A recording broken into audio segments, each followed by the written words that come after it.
Vous le savez, vous le sentez, nous vivons une période dangereuse. Les inégalités sont de plus en plus fortes. Pour les faire supporter, le bloc bourgeois choisit la vieille solution du racisme.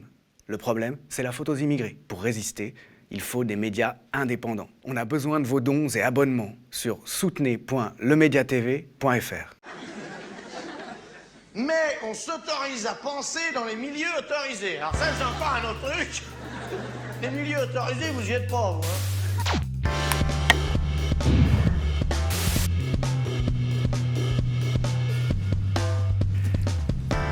Bonjour à toutes et tous, et bonjour Romaric Gaudin. Bonjour. Ceux qui s'opposent à la transformation de la société par le marché, à la marchandisation générale, ce ne sont pas seulement des opposants politiques, ce sont des adversaires de la justice et de la vérité, des obscurantistes, des égoïstes ou des ignorants. D'où la justification des dérives violentes contre eux de la part de l'État.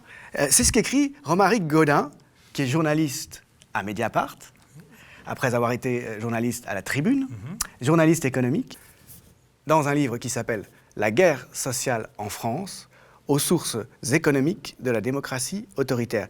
Et vous nous dites donc, ce centrisme, qu'ici on aime bien appeler extrême centre d'Emmanuel Macron, c'est un radicalisme.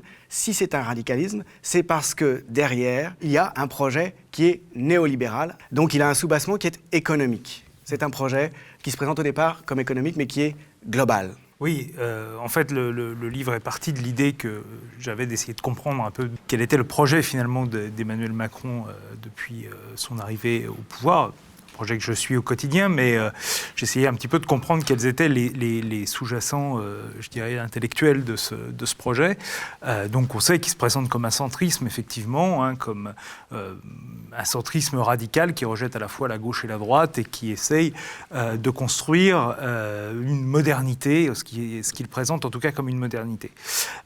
Et donc il m'a semblé intéressant, en fait, d'expliquer que ce projet était d'abord né d'un projet économique, et c'est pas un hasard si Emmanuel Macron a été le ministre de l'économie de Manuel Valls pendant le deuxième gouvernement Valls, qu'il a été le conseiller économique également de François Hollande, qu'il a été dans la commission Attali auparavant. Pour la libération de la croissance. Pour la libération de la croissance. Donc il est avant tout inscrit dans un projet économique qui se définit effectivement comme, ce que j'essaye de définir en tout cas, comme l'imposition de la pensée néolibérale, du paradigme néolibéral plus que de la pensée, puisque pour moi c'est plus qu'un simple courant de pensée, c'est une manière en fait de gérer, un mode de gestion en fait du capitalisme. Un paradigme, c'est un modèle structurel. C'est un modèle qui structure en fait toutes les manières qu'on peut avoir effectivement de gérer le capitalisme. Le capitalisme, c'est un mode de gestion de l'économie qui est très large, et en fait on a eu plusieurs paradigmes historiques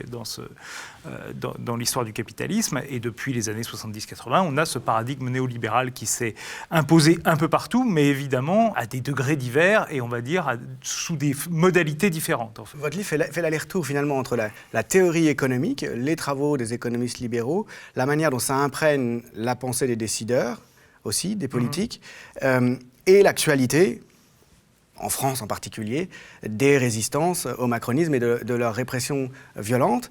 Et vous vous intéressez en particulier, je trouve que c'est une des grandes vertus de votre livre, à définir précisément ce que c'est que le néolibéralisme par rapport, par exemple, au libéralisme tout court. C'est vrai qu'on a l'habitude, en fait, de s'opposer au libéralisme de façon globale, sans savoir véritablement ce que regroupe, en fait, ce terme-là, qui au départ est un terme plutôt politique, en fait, que économique. Et en fait, on se rend compte, quand on regarde, que le néolibéralisme, c'est le produit du libéralisme à travers le paradigme précédent, qu'on appelle fordiste ou keynésien, qui lui donnait un rôle important à l'État dans l'économie, et en passant à travers ce prisme-là, après l'échec de ce paradigme-là, le libéralisme classique a récupéré en fait des éléments de ce paradigme keynésien en utilisant en réalité l'État au service de la marchandisation du monde. Et finalement, le néolibéralisme, on pourrait le définir un peu brièvement comme étant effectivement la mise en place d'une structure où l'État vient servir en fait le développement des marchés et de la marchandisation de la société. Ce qui s'oppose donc dans une large mesure au libéralisme politique et économique de type néoclassique qui avait présidé à la fin du 19e siècle dans les sociétés riches, puisque ce libéralisme traditionnel, disons, rejetait toute intervention de l'État, c'est ça, avec l'idée qu'il y avait une forme d'auto... régulation. En fait, il y avait cette idée que le marché, pour peu qu'on le laissait aller librement, et finalement trouvait son équilibre par lui-même. Ce qui fait qu'on peut appeler le paradigme actuel néolibéral, c'est qu'en fait la pensée stricto sensu néolibérale, celle de Hayek, von Mises ou des ordolibéraux allemands, eh bien, est une pensée qui justement réfléchit cet échec du libéralisme classique en disant, en fait non, le marché n'est pas une sorte de dieu qui avance tout seul, mu par une sorte de force métaphysique. C'est une institution, en fait, c'est une institution humaine, mais pour ces gens-là, c'est la meilleure institution humaine possible, c'est celle qui est capable de porter la justice, c'est celle qui est capable de porter la paix, et donc c'est celle qu'il faut que l'État, en fait, porte et développe dans la société. Donc l'État ne doit pas s'abstenir, il doit au contraire agir, mais pour elle. Voilà, c'est-à-dire que l'État, en fait, agit en faveur de la marchandisation de la société, et lui-même se transforme. Il n'est qu'un acteur parmi les autres, en concurrence avec les autres, et parfois avec encore moins de droits que les autres, parce qu'effectivement, il a cet élément étatique qui le rend suspect. Mais on le voit très bien, par exemple, dans le domaine du ferroviaire, où on voit que les entreprises d'État ne sont pas forcément privatisées, mais simplement sont intégrés dans le marché, dans la concurrence, voire même s'il n'y a pas de concurrence, quand même dans une sorte de marché irréel, mais en tout cas où tout est fait comme s'ils étaient dans un secteur concurrentiel, et où finalement on a une marchandisation des entreprises d'État, et non pas, d'une certaine façon, une étatisation de certaines entreprises sur le marché, comme ça pouvait être le cas auparavant. Donc en fait, il y a une forme d'interventionnisme d'État pour garantir que tout est régi par la logique du marché et que ce qui échappait encore à la logique du marché au nom d'autres valeurs se conforme à la valeur définie par le marché. C'est bien ça ? Voilà, c'est-à-dire que dans cette politique économique, on dit l'État, mais c'est une sorte de facilité de langage. C'est plutôt la puissance publique en fait qui est mise en avant, souvent d'ailleurs sous forme d'institutions indépendantes. Et on voit très bien que depuis les 40 dernières années, on a de plus en plus d'institutions indépendantes qui représentent en fait l'intérêt général, qui sont censées représenter l'intérêt général, mais qui sont simplement là pour en réalité assurer le bon fonctionnement des marchés. Les banques centrales, c'est peut-être ce qui est le plus évident, mais on en trouve en fait finalement dans tous les marchés qui ont été libéralisés depuis une quarantaine d'années, les télécommunications, les transports et beaucoup d'autres. Donc ce sont ces autorités indépendantes qui sont là pour assurer que le marché fonctionne et qu'il se développe.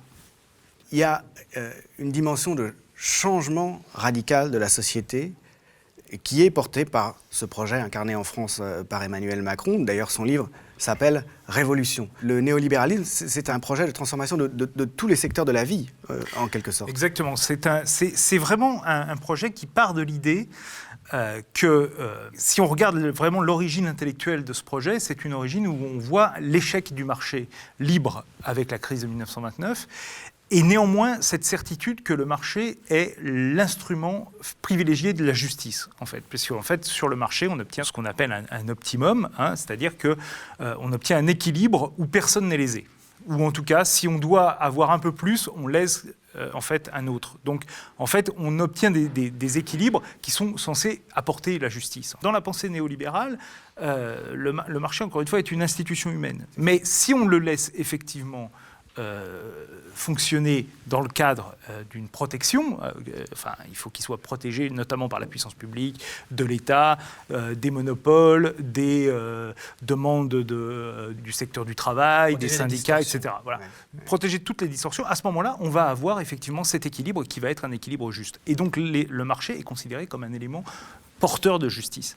À partir de ce moment-là, on conçoit très bien qu'on a du mal à refuser la justice dans aucun secteur de la société. Et donc à ce moment-là, effectivement, le projet qui est développé par les néolibéraux, c'est de pouvoir apporter du marché et donc de la concurrence qui fait fonctionner le marché à peu près partout dans la société. Et donc c'est un mouvement de marchandisation complète de la société qui est proposé et qui va être porté en fait à partir des années 70 par la plupart des politiques publiques. Thatcher et Reagan étant les deux grandes figures de cette conversion pour ce qui est des pays les plus en avance de ce point de vue-là, c'est-à-dire le monde anglo-américain.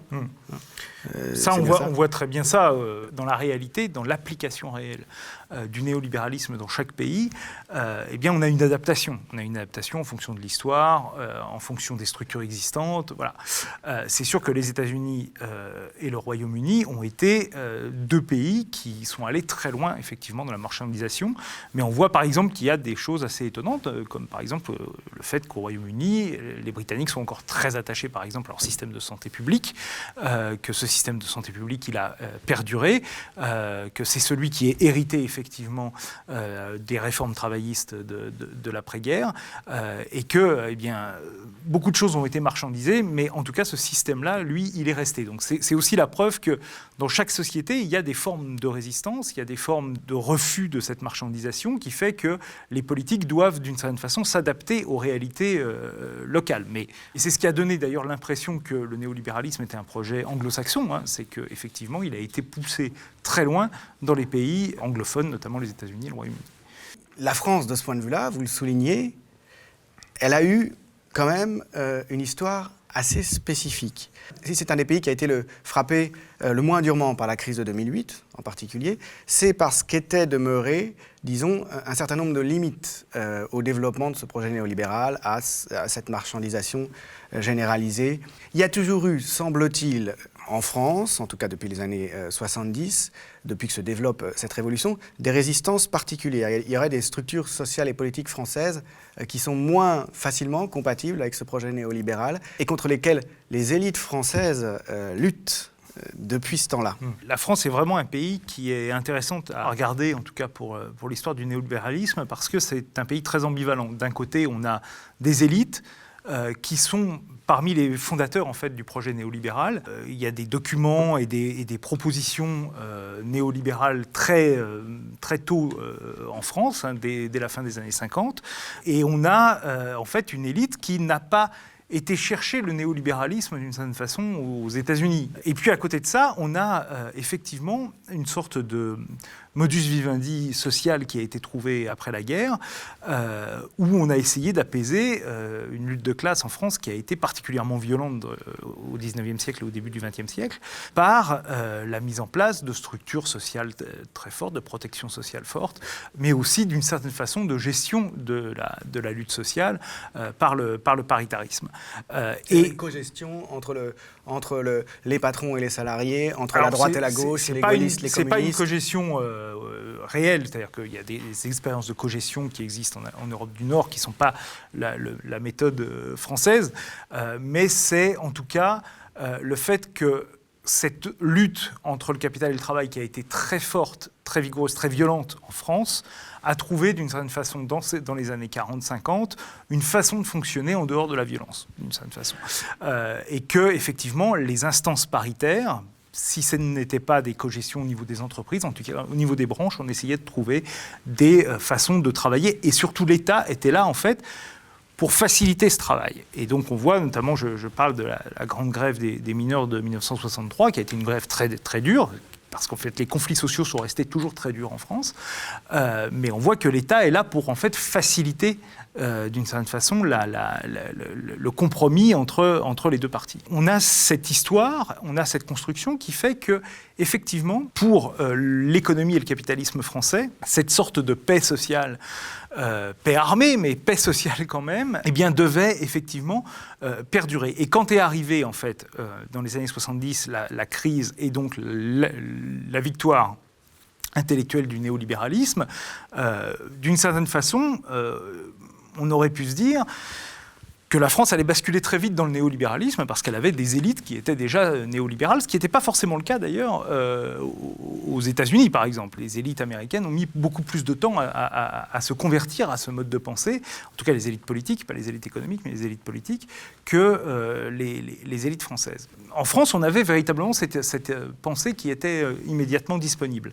Sauf qu'en réalité, la société a résisté à cette évolution parce que justement, il y a eu, en tout cas un des points que je défends, je pense qu'il y a eu l'idée que ces structures qui avaient été mises en place après la guerre n'étaient pas seulement des structures de bien-être ou de circonstances, mais c'était quelque chose qui permettait d'apaiser la société française d'une certaine façon, et que c'était un équilibre qui était important pour la société française. Ce qui fait que, en réalité, la France, après plusieurs échecs en fait, d'une politique néolibérale plus forte, est entrée dans une phase de compromis où s'est développé un modèle qui est plutôt mixte entre des restes de modèles keynésiens anciens, souvent développés d'ailleurs par la suite, c'est-à-dire que, contrairement à ce qu'on peut croire, en fait, l'État-providence français a continué à se construire dans les années 80-90, et puis à côté de ça, effectivement, une évolution vers le néolibéralisme. Et donc on a eu ce mix où en fait chaque réforme néolibérale donnait lieu aussi à un complément, souvent d'État-providence, ou en tout cas à des compensations, ou en tout cas au respect de certaines résistances.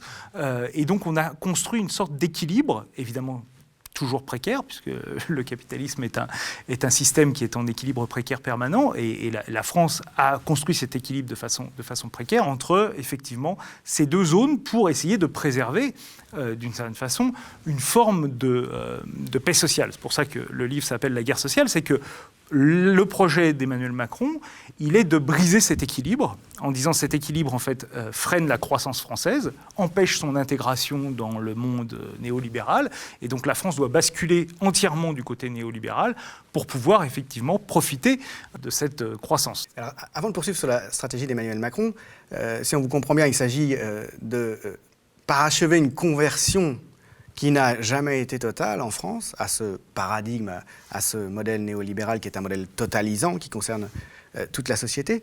Si cette conversion n'était pas complète, vous dites, c'est qu'on cherchait toujours des compromis, même quand il y avait des mesures néolibérales, on cherchait à atténuer leurs effets, avec cette idée qu'il faut maintenir quand même un certain équilibre entre capital et travail.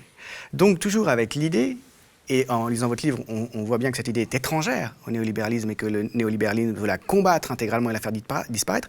Cette idée qu'il y a une conflictualité entre capital et travail. Caractère agonistique, disons, le fait qu'il y a toujours des luttes. L'idée, c'est que en fait, le travail est une matière première et que la valeur ne provient pas effectivement du travail, mais provient du marché. C'est le marché qui fixe en réalité la valeur des biens et services que l'on...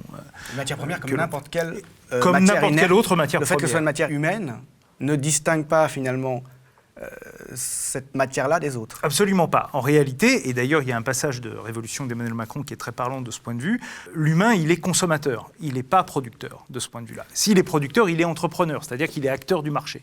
Mais le travail, lui, n'est qu'une matière première. Sa valeur ne peut dépendre que de la valeur donnée par le marché pour le produit fini. Et donc il faut... le pétrole, quoi. Exactement. Et donc il faut que le marché, comme on va libérer le marché des biens, le marché des services, pour pouvoir faire baisser le prix et trouver le bon équilibre sur le marché, faire jouer la concurrence, eh bien on va faire la même chose sur le marché du travail. Parce que le travail doit finalement trouver cet équilibre qui lui donnera le juste prix, le prix juste. Je rappelle qu'il y a de la justice dans le marché et que donc en libéralisant le marché du travail, en réalité, on donne à chacun le juste prix de son travail. Voilà, ça c'est l'idée qui prévaut, qui encore une fois là pour le coup n'est pas une spécificité néolibérale, mais qui structure quand même beaucoup cette pensée-là. Et effectivement, l'idée qu'on puisse avoir une valeur du travail qui est issue du travail lui-même, des luttes, qui va être issue d'un choix de partage des bénéfices, enfin de la valeur produite entre le capital et le travail. Tout ça est effectivement très largement étranger à cette pensée-là. Et on voit très bien, par exemple, dans des pays qui avaient mis en place des systèmes de cogestion où, justement, ce système de cogestion reposait sur cette idée d'un partage de la valeur ajoutée entre capital et travail qui n'était pas fixé par le marché. Eh bien, on a vu des réformes du marché du travail en Allemagne, en Suède, où, justement, la cogestion s'est effacée. Elle existe toujours, mais en réalité, elle s'est effacée derrière la logique de marché. Donc, on a effectivement cette idée que la lutte du travail pour sa valeur n'a aucun sens dans le néolibéralisme. Et c'est bien pour ça qu'elle est rejetée. Il faut protéger le capital face, disons, aux prises de position, aux résistances du travail qui pourraient limiter son développement. Exactement. En fait, l'idée fondamentale, c'est de dire le travailleur, lui, doit s'ajuster parce que il ne produit qu'une matière première. Par contre, le consommateur, lui, doit faire jouer la concurrence pour pouvoir effectivement avoir le meilleur prix. Et donc, le travailleur qui est aussi consommateur va d'une certaine façon compenser l'ajustement du prix de son travail par des offres plus généreuses sur le marché des biens et des services. Et donc on va avoir ce qui quand même traverse toute l'histoire économique de ces 50 dernières années, qui est la société du bon marché. C'est-à-dire la société de produits qui sont accessibles parce qu'ils sont moins chers, parce que l'inflation est maîtrisée, parce qu'on a une stabilité financière. Voilà. Et donc ça, effectivement, c'est quelque chose qui structure le néolibéralisme, cette stabilité financière, qui entraîne par ailleurs la financiarisation de l'économie, qui entraîne le fait que, en plus d'être travailleur et consommateur, l'individu va être également rentier, c'est-à-dire qu'il va effectivement de plus en plus avoir des intérêts dans le secteur financier, ces intérêts étant garantis par une inflation basse, elle-même garantie par des structures indépendantes comme les banques centrales. On en arrive à une situation finalement où l'intérêt général est celui du capital, avec toute une série de détours, par toute une série de mécanismes. Exactement. Revient à être celui du capital. Exactement. Et c'est pour ça que l'État, qui est porteur de l'intérêt général, doit défendre les intérêts du capital avant ceux du travail, qui sont en fait des intérêts perturbateurs pour cette pensée. Donc effectivement, on peut évidemment, et c'est légitime, et souvent c'est vrai, dire que c'est une histoire de clique qui prend en main l'État et qui joue en sa faveur, mais il y a derrière une pensée intellectuelle qui est importante, et c'est aussi un enjeu politique important. Il y a des gens qui croient, qui sont de bonne foi, et qui croient effectivement que l'État, en tant que porteur d'intérêt général, en tant que porteur de justice, doit effectivement développer les intérêts du capital, qui en fait sont les intérêts de la société, et également la marchandisation, qui est en fait un élément de justice. Et donc du coup, dans ce cadre, ceux qui résistent, ce sont les mal comprenants, ce sont les ignorants, comme on le disait au début, qui ne savent pas quel est leur propre intérêt et qui nuisent à tout le monde, en définitive sans s'en rendre compte. D'où, vous l'expliquerez très bien dans le livre, finalement, une profonde méfiance de la part de cet extrême centre néolibéral à l'égard des populations et de la démocratie, finalement. Parce que la démocratie, enfin le pouvoir au gouverner, si on prend ça au sérieux, va donner des armes au travail, disons, des arguments aux gens qui ne voient pas qu'en dernier recours, l'intérêt est celui du capital. D'où la violence de la répression contre les adversaires et d'où, finalement, la possibilité de concevoir, comme le fait Emmanuel Macron, qui va engager une révolution de la société dans son ensemble, alors même qu'il a fait 20% au premier tour des élections et qu'il n'y a pas d'adhésion majoritaire de la part de la population à son projet. C'est-à-dire qu'il va changer la société contre son gré, d'une certaine façon. C'est un élément qui est important parce que le néolibéralisme naît à une époque très troublée dans les années 30, où la question de la démocratie est centrale. Il naît avec cette idée qu'il va défendre la démocratie malgré elle, d'une certaine façon. C'est-à-dire que pour les néolibéraux, et d'ailleurs on le voit dans beaucoup de discours aujourd'hui de partisans d'Emmanuel Macron, les opposants au développement du marché sont des socialistes autoritaires parce qu'ils veulent que l'État, en fait, dicte la justice en fonction d'intérêts particuliers. Alors que le capital le fait beaucoup mieux. Alors que le marché, lui, va fixer, encore une fois, un équilibre. Via le marché. Donc, à la fois, d'un côté, on a une pensée où on a une méfiance vis-à-vis de la démocratie parce qu'effectivement, la démocratie donne des armes au travail contre le capital. C'est ce qu'on appelle aujourd'hui dans le secteur bancaire le risque politique, c'est-à-dire qu'à un moment, les populations décident que non, ça suffit, on veut aussi une part des gâteaux. Bon. Et ça, c'est le risque politique. Voilà, c'est que le politique va venir distordre effectivement l'équilibre du marché. Premier danger, qui est un danger qui est central pour le néolibéralisme. Mais le néolibéralisme dit, moi, je vous propose une démocratie qui vous assurera en fait la liberté tant que vous ne touchez pas à ça. C'est-à-dire que je propose une démocratie en fait qui est réduite. C'est une démocratie où on vote, on a un état de droit, où on a voilà, mais quel que soit le gouvernement, on ne peut pas toucher, par exemple, à la politique monétaire. par exemple au fonctionnement de certains marchés des biens, au marché des biens et services, par exemple au marché du travail. Voilà.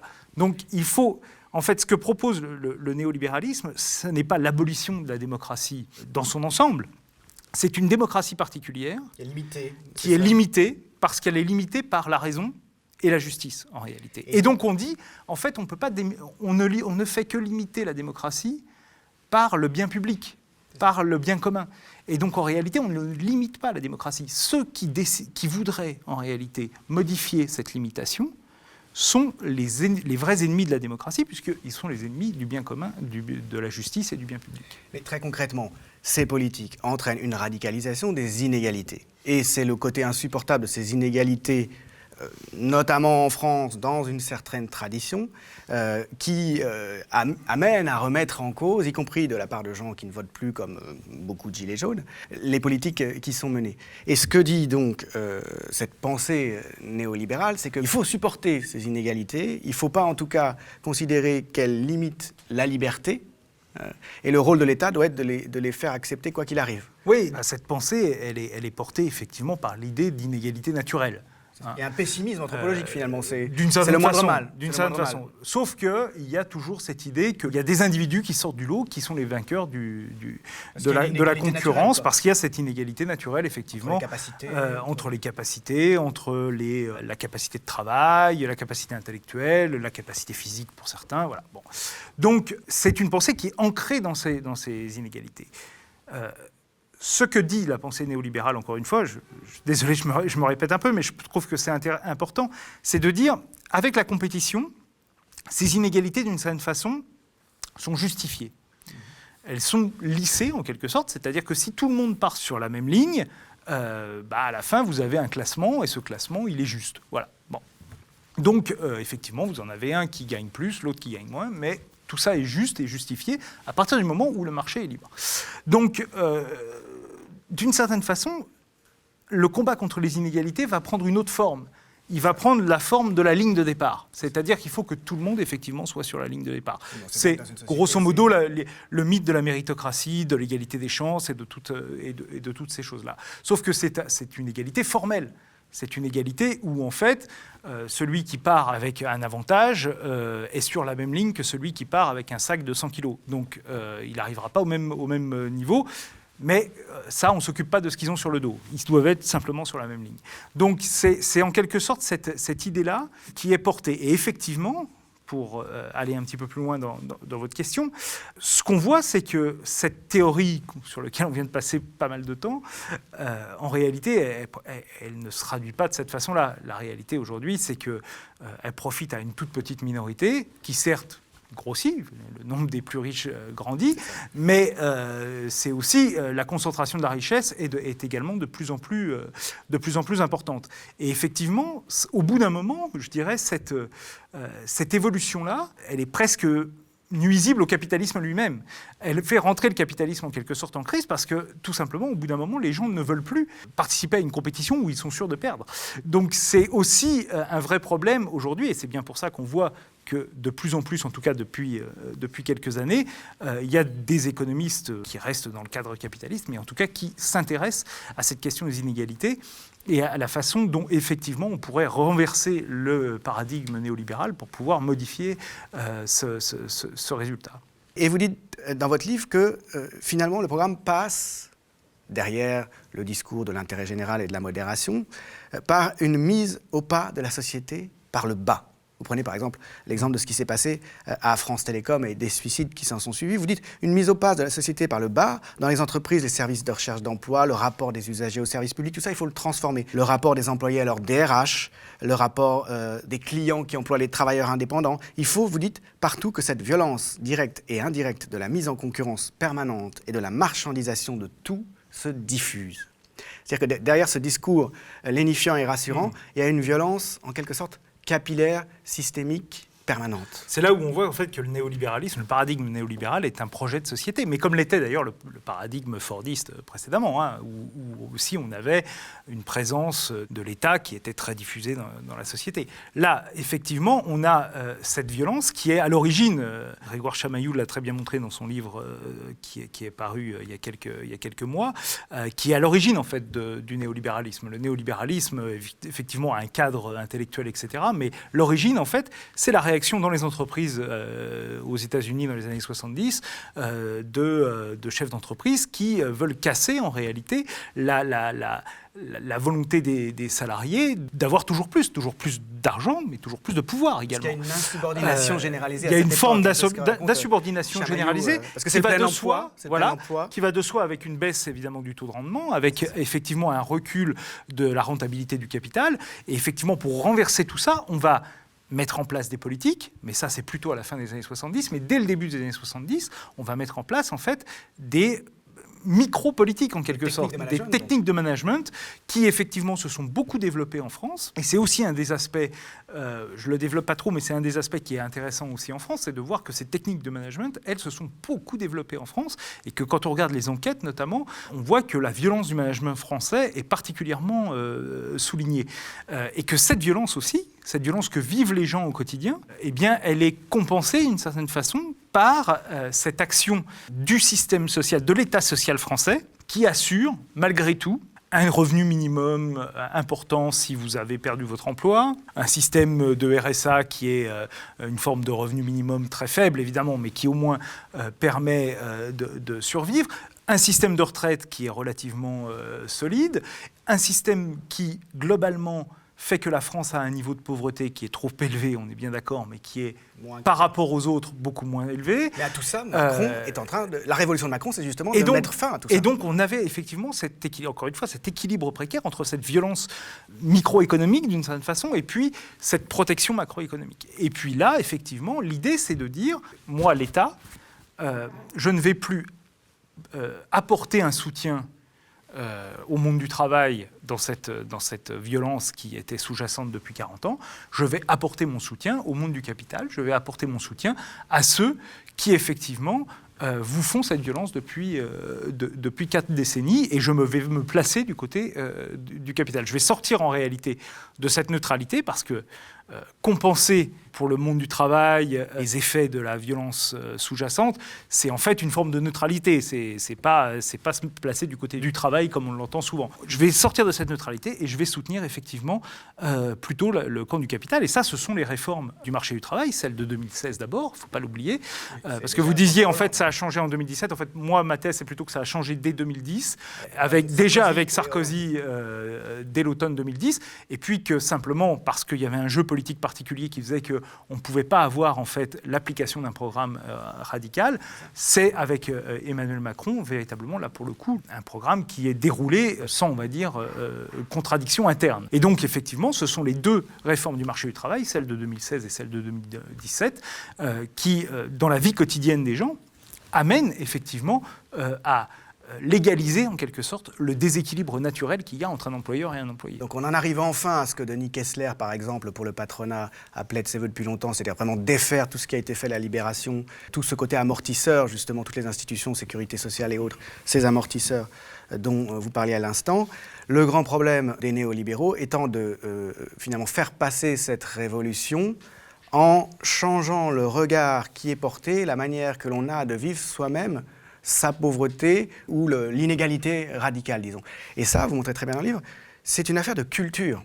C'est un rapport à la vie sociale dans l'ensemble. C'est-à-dire qu'il y a des choses qui étaient considérées comme insupportables, qui ne le seront plus. Ça implique donc une évolution en profondeur, une révolution à tous égards. Ce projet auquel s'oppose manifestement le mouvement des Gilets jaunes, parce que le mouvement des Gilets jaunes est né de ça, du fait que tout à coup, les gens constatent que ces protections traditionnelles, elles se dérobent sous leurs pieds. Et qui sont en train d'être déclassés, de sombrer. Qu'est-ce que vous voyez comme issue dans le livre? Vous abordez cette difficile question de la prophétie ou de la prospective, disons, en commençant par dire que le combat il doit être aussi intellectuel. C'est quasiment impossible de savoir comment va évoluer la chose. Le pari que fait Emmanuel Macron, c'est qu'effectivement, il va y avoir, par l'action des réformes, une modification culturelle. C'est-à-dire que les gens vont s'habituer d'une certaine façon à cette violence. Ils vont l'accepter comme quelque chose de naturel. Et au bout d'un moment, la base sociale qui défendra ce projet de société eh bien, s'élargira pour devenir majoritaire. Ce n'est pas le cas du tout aujourd'hui, et c'est pour ça, et c'est bien pour ça qu'on a en permanence ce chantage à l'extrême droite. C'est-à-dire qu'il faut rester au pouvoir le plus longtemps possible. Emmanuel Macron a dit « mon projet c'est 10 ans », donc c'est 10 ans. 10 ans, c'est ça le changement culturel. C'est pour ça que c'est un changement culturel. Si c'était un simple changement économique, on ferait un choc libéral comme ont fait les pays d'Europe de l'Est après la chute de l'Union soviétique. En 3 ans, on aurait une récession qui dure 3-4 ans, et puis ensuite, voilà. Mais il faut, dans ces pays-là, d'une certaine façon, le combat culturel, il était gagné à partir du moment où le mur avait été tombé. Ce n'est pas le cas en France. Donc il faut faire les réformes et en même temps modifier l'état d'esprit général du pays, et notamment le rapport à ce conflit capital-travail. Donc il faut effectivement faire un travail de fond qui fait que, notamment aujourd'hui, on voit bien, il y a eu une première vague de réformes en 2017, 2018, début 2019. On voit bien que là, on a une volonté un petit peu de faire une pause, non pas forcément dans les réformes, mais disons en tout cas dans leur violence. C'est-à-dire qu'on va faire des baisses d'impôts, on va essayer de montrer qu'on a un côté un peu en faveur des classes moyennes. Évidemment, je ne suis pas en train de dire qu'ils sont en train de changer de politique. Au contraire, cette politique d'accompagnement par les baisses d'impôts qui justifient d'ailleurs des réformes, les futures réformes, il ne faut jamais l'oublier, en affaiblissant le budget de l'État, ces baisses d'impôts sont là en fait pour noter justement ces périodes de pause tactique pour pouvoir faire diffuser les réformes dans la société. Donc on a une véritable volonté, effectivement, qui est d'ordre culturel, qui est typique du projet néolibéral, hein, qui est, comme on l'a dit tout à l'heure, un projet globalisant, culturel, pas seulement économique. C'est un projet qui a un point de départ économique, mais en réalité, dès le début, dès la pensée de Hayek, Hayek est un économiste, mais c'est aussi un philosophe, c'est quelqu'un qui pense en fait la totalité de la société. Une dimension théologique, cosmologique. Il y a une dimension, en tout cas, qui dépasse le simple cadre économique. Et donc, on a cette volonté, effectivement, de diffuser cette culture. Alors, est-ce que ce pari va être réussi ou pas ? Je dirais que ça dépend de ce qu'il a en face de lui. C'est sûr que si on reste dans ce duel avec l'extrême droite, qui par ailleurs n'a pas forcément un projet de société alternatif, puisque en réalité ils n'ont aucun projet de société en dehors de leur xénophobie radicale. Donc en réalité, le néolibéralisme peut très bien s'accommoder en fait de régimes assez xénophobes. On en a des exemples. En fait, on le voit quasiment en permanence. Le fait que le néolibéralisme bontain d'un Emmanuel Macron peut se muer en cas de crise sociale, en un autoritarisme extrêmement sévère, veut bien dire ce que ça veut dire. C'est-à-dire qu'en réalité, il n'y a pas d'opposition entre le néolibéralisme et l'autoritarisme. Et qu'on peut avoir effectivement des régimes, les fameuses démocraties libérales, hein, mais qui, encore une fois, c'est très intéressant, puisque ça reste des démocraties. C'est-à-dire que ça reste des pays où on va voter, où on a des juges, où on a, etc. Mais ce sont des démocraties qui sont limitées, très limitées. Extrêmement restrictive. Extrêmement restrictive. Mais c'est, encore une fois, dans le néolibéralisme, il y a cette idée de démocratie formelle, de démocratie à minima, qui n'est pas forcément quelque chose qui est étrangère à cette pensée-là. Donc il y a vraiment cette idée qu'aujourd'hui, pour sauver un néolibéralisme qui est en crise, c'est-à-dire qui ne répond plus en fait aux défis du moment, hein, les deux défis sont les défis sociaux, les inégalités, et le défi climatique, en fait, ça ne fonctionne pas. Vous dites que le néolibéralisme a déjà très clairement montré qu'il ne peut pas prendre au sérieux en fait, le défi climatique, l'urgence climatique. Non, il ne peut pas. Enfin, la seule façon qu'il a d'envisager ce défi-là, c'est par l'impôt. Et d'ailleurs, c'est le point de départ en fait, de la crise des Gilets jaunes. C'est simplement de dire, sur le marché, on va faire payer aux consommateurs son empreinte carbone, en fait. Voilà. Et donc, en réalité, c'est quelque chose qui ne fonctionne pas, parce que ce n'est pas comme ça qu'on va faire. On a besoin aujourd'hui, notamment d'investissements publics massifs, on a besoin de changements également du paradigme économique pour pouvoir ne plus courir après la croissance en permanence, en tout cas pas ce type de croissance-là. On a besoin de distorsion dans le marché, quoi. On a besoin, en réalité, de faire une pause, à mon avis, très largement dans la marchandisation de la société. La marchandisation marchandisation de la société, c'est en réalité faire de la nature un usage. C'est simplement prendre la nature comme quelque chose qui est en usage. De même que l'homme, par le travail, est une chose comme une autre, la nature devient... Voilà. Et donc, à partir de ce moment-là, on a effectivement un néolibéralisme qui peine totalement, autrement que par des mots, à régler ce problème-là. Donc, c'est un paradigme qui est triplement en crise.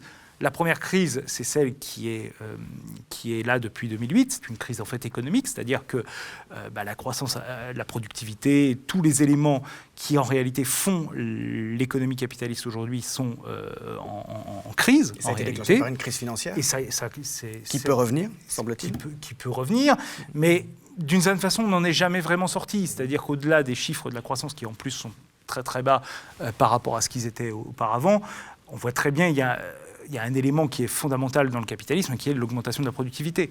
Et on voit très bien qu'aujourd'hui, cette productivité, elle est au point mort.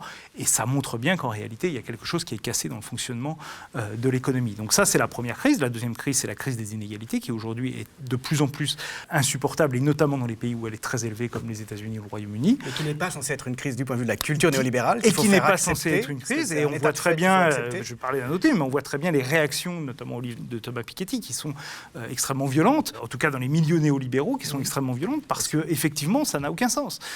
Pour eux, en tout cas. Mais ils sont incapables de prendre en compte le fait qu'effectivement, ça répond à quelque chose qui est socialement très fort. Et puis la troisième crise, donc on vient d'en parler, c'est la crise climatique. Face à ces trois crises, le néolibéralisme, finalement, il n'a pas d'autres options que d'avoir recours à des formes d'autorité forte. Alors ça prend encore une fois là des formes très différentes entre la France, et j'insiste bien pour dire que je ne suis pas en train de dire que la France est une dictature, etc.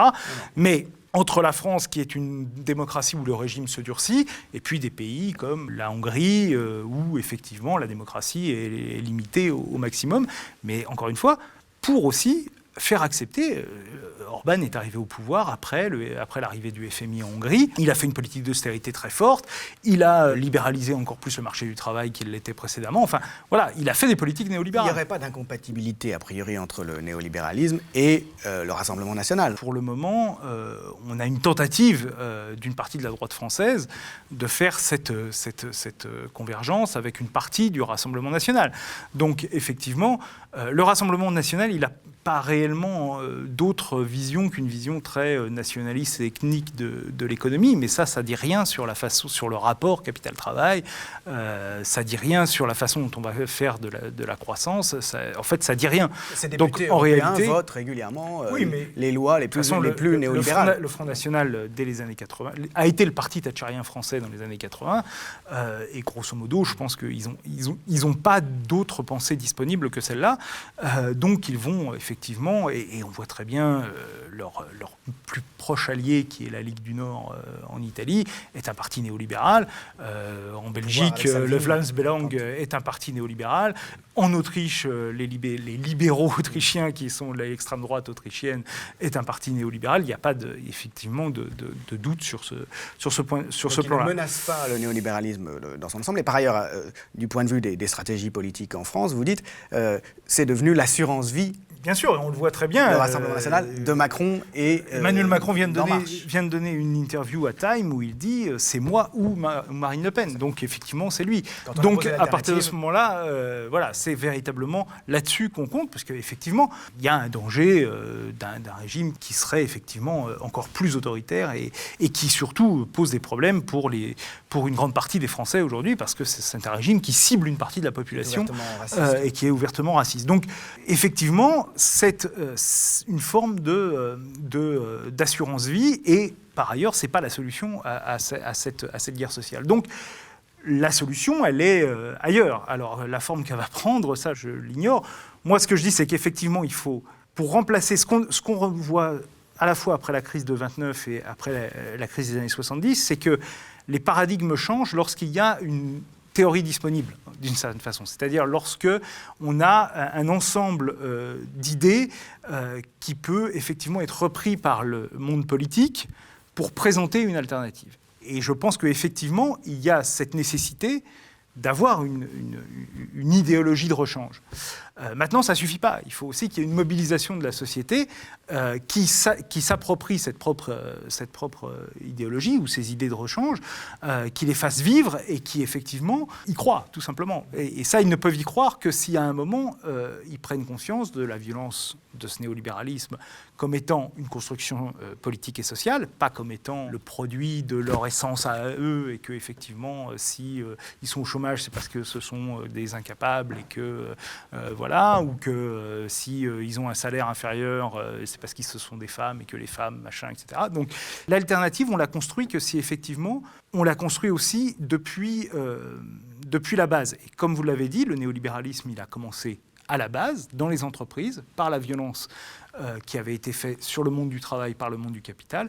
D'une certaine façon, pour retourner ce paradigme-là, il faut aussi qu'à un moment, il y ait une reprise de conscience de la nécessité des luttes dans les entreprises, de la défense de ses intérêts en tant que travailleur, qu'à un moment, on puisse aussi s'identifier comme travailleur et pas seulement comme un élément, un acteur économique quelconque. Et ça, c'est effectivement extrêmement difficile, je dirais, parce que culturellement, pour le coup, là, on entre en conflit avec plein de choses auxquelles on est confronté chacun au quotidien, qui est qu'effectivement, on est considéré comme des consommateurs individuels en permanence, par la publicité, par le marketing, par ces choses-là, que le travail aujourd'hui, il est de plus en plus atomisé, que beaucoup de salariés sont des entrepreneurs individuels ou des petits entrepreneurs qui se définissent comme entrepreneurs et pas comme travailleurs, alors qu'en réalité, ils fournissent simplement du travail. Donc voilà, on est effectivement confronté à cette question de la conscience qui est centrale, mais sans laquelle, effectivement, on n'aura pas d'alternative. Et à ce moment-là, effectivement, la violence néolibérale ne pourra que continuer. À la lecture de votre livre, donc on comprend mieux en quoi le centrisme de nos gouvernants actuels est aussi un extrémisme. Exactement. Je pense que c'est un élément qui est important, c'est que, en fait, par le fait que même ils soient centristes, c'est-à-dire qu'ils rejettent en réalité des alternatives qui étaient celles construites par les traditions politiques de droite et de gauche, eh bien en réalité c'est déjà un extrémisme qui refuse la conflictualité des rapports sociaux et de la politique, qui refuse la politique. Exactement, et qui s'appuie sur des fondements économiques et théoriques qui sont des fondements extrêmement violents, extrêmement radicaux. Voilà. Merci encore. Merci à vous. Merci d'avoir regardé ce programme. Pensez à mettre des pouces bleus, à commenter et à nous soutenir en cliquant juste là.